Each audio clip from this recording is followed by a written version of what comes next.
Unleash your morbid curiosity and prepare to be shocked as we delve into the chilling realm of ancient torture devices.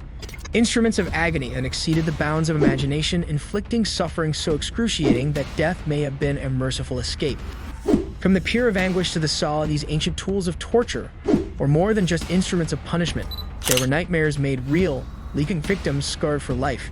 The human mind has long been capable of dreaming up new and terrible ways to punish alleged transgressors, villains, witches, and anyone else who was unlucky enough to be in the wrong place at the wrong time. Hello everyone, welcome back to our YouTube channel. In today's video, we are going to explore the grim world of torture devices that were truly more painful than death. So let's get straight into the video. Let's talk about the Pear of Anguish. The Pear of Anguish, also known as the choke pear, was a gruesome torture device made of hard metal, named after its pear-like shape. It had 3 or 4 leaves or petals that could be opened or closed using a key that rotated a central screw. When inserted into the victim, the device would be expanded with a turn of the screw, causing the pointed end of the pear to rip into the throat area, resulting in massive internal damage and blood loss. If the victim didn't die from their injuries, they would often succumb to infection, as the pears were rarely washed between victims. Many examples of choke pears can be found in museums across Europe, ranging from crude designs to ornate bronze models, such as the one held at the Torch Museum in San Gimignano, Italy. Now let's talk about the Spanish horse. The Spanish horse, also known as the wooden donkey, was a brutal device used by the Holy Inquisition in 12th century France. It consisted of a triangular-shaped box with a sharp-pointed end at the top, resembling a horse's back. Planks were nailed together to form the structure, which stood about 6 to 7 feet tall and was supported by 4 legs fixed to a stand. Sometimes a horse's tail and simulated head were attached to the device for added cruelty. The prisoner was forced to straddle a horse with 1 leg on either side, so that their entire body weight pressed down on their bottom and groin area. This position caused excruciating pain and discomfort, and they could be kept in this position for hours. In some cases, their feet would be tickled to make them squirm, or weights would be added to their legs to increase the agony. If death was the intended outcome, the victim would be left on the Spanish horse until the sacral bone at the base of the spine broke, causing their body to be split in 2. This was an extremely agonizing and gruesome form of torture used by the Inquisition to extract confessions or punish alleged heretics. Now let's talk about the rats. Musophobia, the excessive fear of rats and mice, is typically considered irrational and disproportionate. However, in a scenario where the threat of rats is real, such as being thrown into a dungeon infested with these creatures, the fear can become terrifyingly justified. In the Tower of London, there was a cell ominously known as the Dungeon Among the Rats. Prisoners would be chained to the wall in this dark cell below the waterline, and as the tide came in, contaminated water would bring with it floating excrement, debris, and swarms of filthy rats. As the water receded, the rats would be left behind in the cell, and the prisoner would hear their little feet scurrying in the pitch-black darkness, squeaking and searching for food. The rats would eventually find the fresh meat on offer, the prisoner, and would start nibbling and tearing chunks of flesh, leaving the victim screaming in pain and terror. The mere thought of rats crawling all over them as they slept would be horrifying for most people, and using fear as a method of torture could be just as effective as causing physical pain.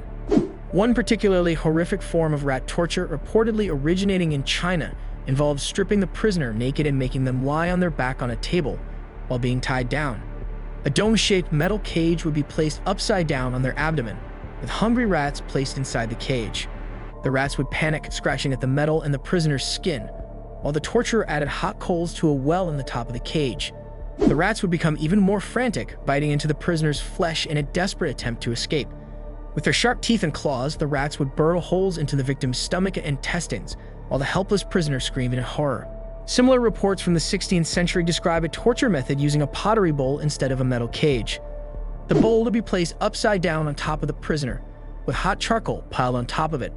The rats would gnaw into the victim's bowels, causing unimaginable suffering. This combination of physical and psychological torture, using rats as instruments of fear and pain, was a cruel and inhumane practice aimed at inflicting immense suffering on prisoners. Now let's talk about the intestinal crank. The intestinal crank was a brutal form of execution rather than torture, as there was no turning back once it started. Though death was not immediate, it was inevitable. The conscious prisoner would be restrained on a table, and a large incision would be made in their abdomen, allowing the torturer's hand to reach inside. The small intestine would be separated from the stomach and attached to the crank with a hook.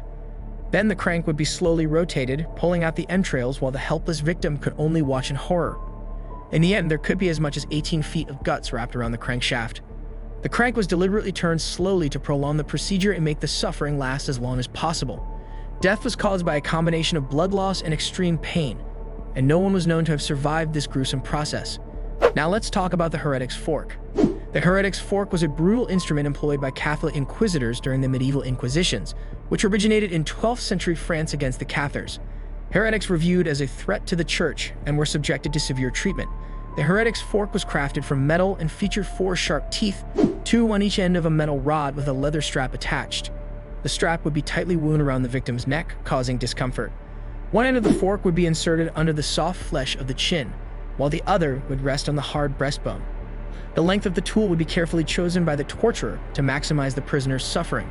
The simple act of swallowing saliva would be excruciating, as the victim had to keep their head tilted backwards, looking up at the ceiling with their neck stretched and head immobile. The slightest movement of the jaw would cause the sharp spikes to dig further into the skin. The victim was not allowed to lie down and was often suspended from the ceiling, adding further strain to the shoulders and neck muscles. After hours of being held in this position, the muscles would become stiff and weakened, accompanied by severe headaches due to the constant neck tension. Sleep deprivation would eventually set in, causing the victim's head to droop forward as they nodded off, resulting in the sharp prongs piercing the neck and throat, inflicting more pain. The heretic's fork was intended to be used for a limited time to coerce the prisoner into recanting their beliefs and was not meant to be lethal. However, it served as the first step in a series of tortures that could lead to further punishments. Now let's talk about the saw. The saw was a brutal method of execution used in the past for crimes such as blasphemy, theft, murder, adultery, or witchcraft. It was also employed during times of war in the Ottoman Empire during the late Middle Ages. The prisoner would often be tied and suspended upside down, slowing down blood flow and prolonging consciousness. After enduring hours of hanging, the victim would be subjected to further torture and humiliation before the main punishment commenced. With the legs tied wide apart, the sawing would begin at the genital area and continue up towards the head. In some cases, the torture would stop at the abdomen, prolonging the process of death.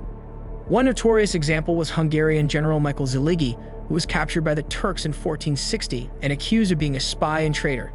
He was sent to Constantinople, where he was tortured and sawn in half.